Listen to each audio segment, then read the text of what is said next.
We're here in Saguaro National Park East.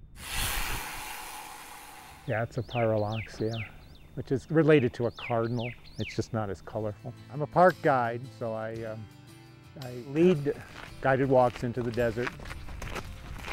Started in 1933, the president declared it a national monument, President Hoover. Saguaro National Park East is 100 square miles, and then Saguaro National Park West, behind me on the other side of town, is another 25 square miles. Well, there's about 75 reptiles and mammals, and there's over 250 different birds that have been found here in the park, and there are about 1,100 plants, most of which are flowering plants. I'm a wildflower person. The brittle bush is really our most common one. The bush is everywhere. It is a shrub, and so it gets flowers that are higher and look a lot like daisies. And right now, although it's starting to fade a little bit, the mountainsides are still completely covered with it. The most interesting thing is there are not many cities in the country that have national parks right on the edge. There's only 58 national parks in the United States, and Tucson's got one right on the edge. You can get there in 20 minutes from most parts of town.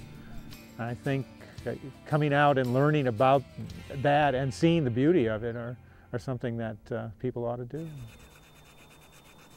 It sure is a beautiful place. Got rain just when we needed it, and you won't see anything like this. And there's people that have lived in Tucson 10, 15 years and have never been out here.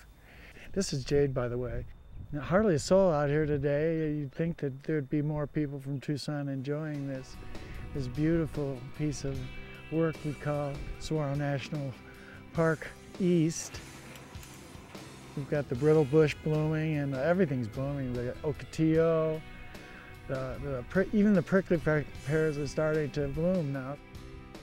I smelled the saguaro blooming for the first time today. They're a little white flower. Every Arizonan should know what our state flower looks like. It's a very good place for people to come in contact with a spiritual side they might not have seen if they stay in the city. You won't see that 22nd and Craycroft. You know what I mean? To come out here to see God's work and see just the way things are put together, how it can change. I know people in my life, my family, that are going through some really rough times now. My niece just lost a baby to a miscarriage at 12 weeks. And she's got another baby that's got seizures, has seizures on a regular basis. But I come out here to kind of let go of it, a little bit of it.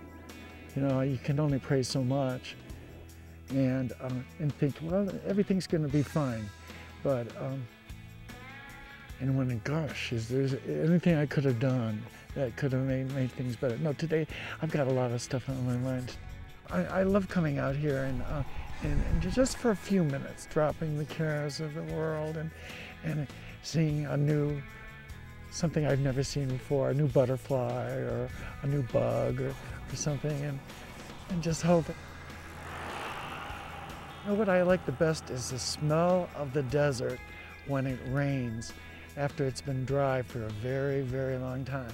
When the sky darkens and you know it's going to rain, and then those few couple moments right after it rains. That's what I like the best. Life would smell like that.